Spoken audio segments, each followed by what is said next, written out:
Niklas Hemlin. We haven't heard from Arizona Airspeed in a while. Where are you hiding? We are hiding in Arizona. We are training, and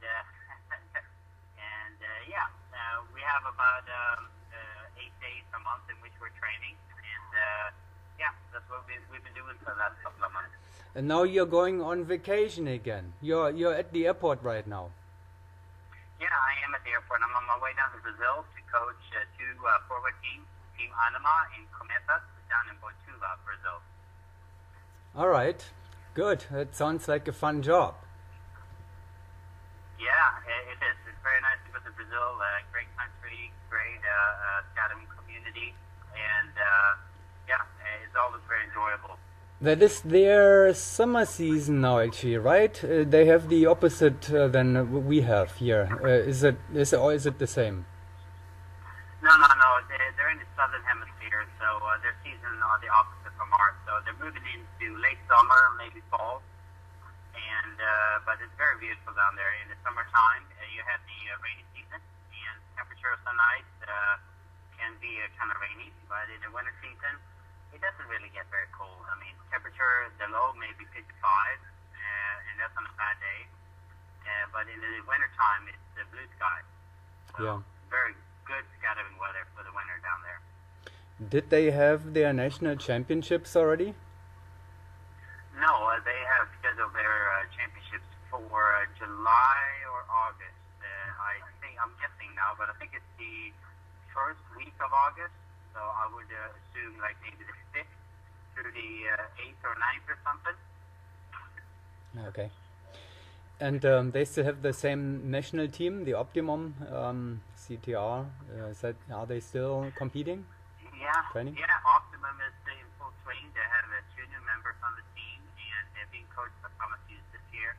They just wrapped up a training camp at Scout of Arizona, and they are very happy with their camp, and they're looking really good. So we'll see if any teams can compete against them. I hope so, just to keep it interesting. Yeah, you are training the competition. Funny. The internal Airspeed. Yeah, I am. Anima and Cometa. Every team is trying to do this as well as they can, Mm. So, I think the big thing is also that they have student members, and we'll see what they can produce with that. I know that they have a solid team, and they have very talented individuals, and they are committed to their team and their training. So it's going to be interesting to see. They're hoping to break new ground with this new team, getting up in the 20 averages, and what to do in this first competition here for the Brazilian Championships. It's going to be fun to see them in action. Yeah. So. All right. Well, now we are done with all those questions. Let's hear a little bit about Airspeed now. Arizona Airspeed. We've been training, and we have wrapped up a phase of research and development where we kind of just trying new things, and it's been a lot of fun. A lot of new things we've done, and it's very interesting. Oh, so you have completed that phase now. So you are settling with a continuity plan and techniques and all that by now. Well, I would say that we have definitely we know what has potential and what does not. So we've done the rough draft, but the fine tuning is yet to be completed because we have more time to kind of iron things out, or smooth things out, or whatever needs to be done. Yeah. So what's new? Well, which techniques did you revolutionize in the dive corps? No, there's nothing new under the sun. Definitely not. It's just one of those things that's right for us. It's very important that you skydive in a way that's true to the team. And this new team has just a new belief and maybe a new direction than the previous one. And which is very important to carve out, your own for the team, especially when you have a new lineup for Arizona Airspeed. Every new lineup has been very successful.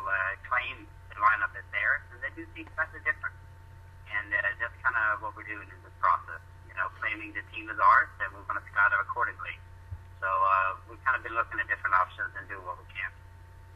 How would you define it in a nutshell? What is different with this Airspeed lineup? I don't know. I think it's philosophy. It's a brotherhood more than a team. It's a family more than a business. And I think that's the core difference. But then, as far as the Academy is concerned, I think that we definitely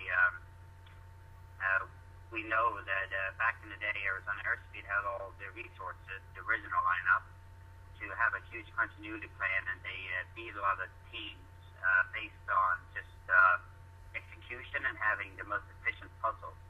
And then Magic kind of revolutionized the business in their own right by standardizing the pool and becoming very good at the standardized puzzle, which brought new averages, Yeah. And they became world champions. And then so it went. And then the tunnels revolutionized, took more speed and higher averages. And it's almost like right now, standardizing or executing the standardized dipole has been polished, and it's so well executed that it's more of a game of minimizing a mistake. If you make a mistake, you lost the round. And we just looked at advantages to kind of, improve our performance more than just polishing what already exists. Yeah.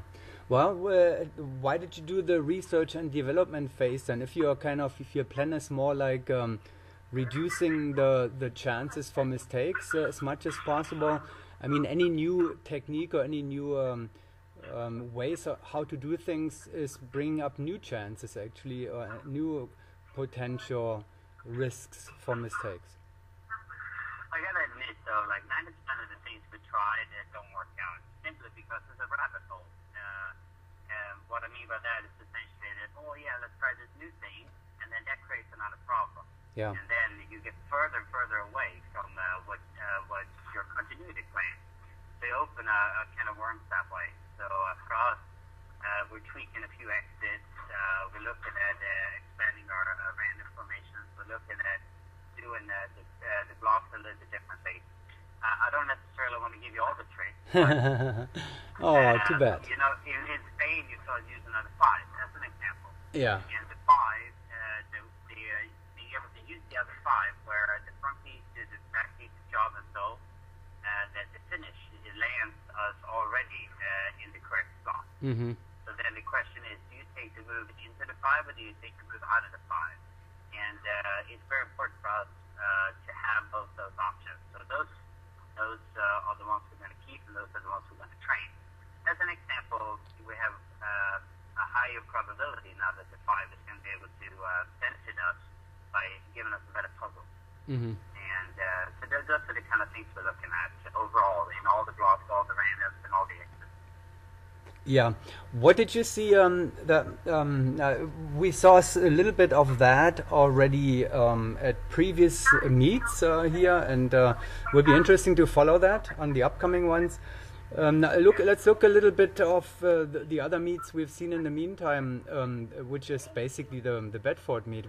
I'm sure you followed the Hayabusa and rhythm scores and all that. Anything that caught your attention at the World Challenge? Hayabusa is, always, I have the most respect for that team, and they always perform very well.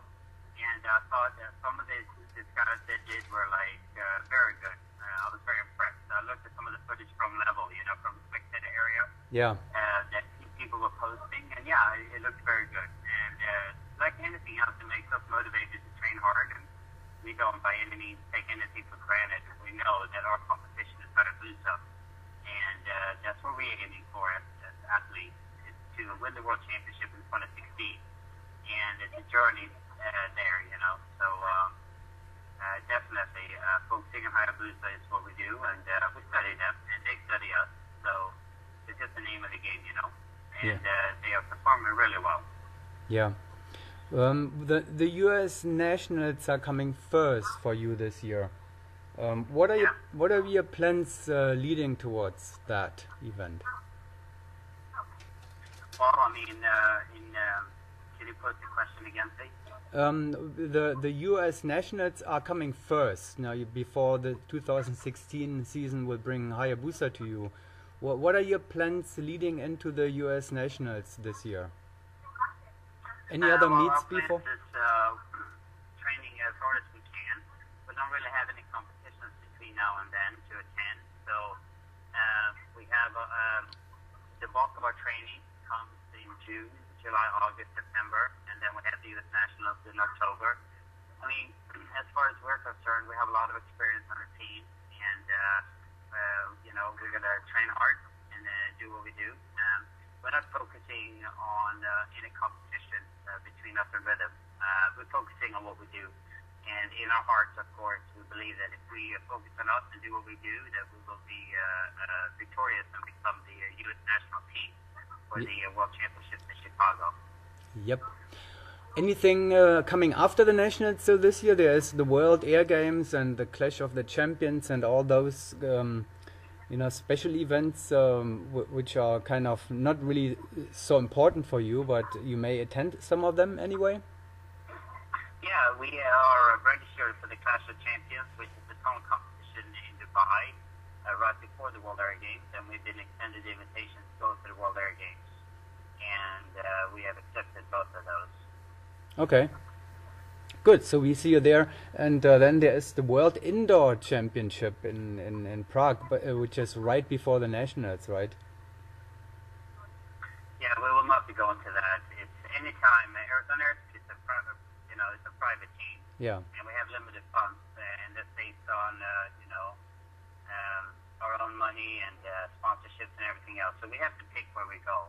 And going to the indoor championships in Europe is expensive, so we can't go to Bedford and to Prague and to Dubai, so we have to pick. So we pick obviously Dubai simply because Hayabusa is going to be there, but it's a ton of flash jumping competition, so we get more for our money, so to speak. And that's always been the thing for Airspeed. We always have to pick where we go and what we do. And now with the World Meet coming up, jumping competitions are fewer and they're more important for us to attend, and tone competitions are pretty much everywhere these days. So we try to prioritize jumping competitions, especially on an on-year and a World Meet year. Yeah.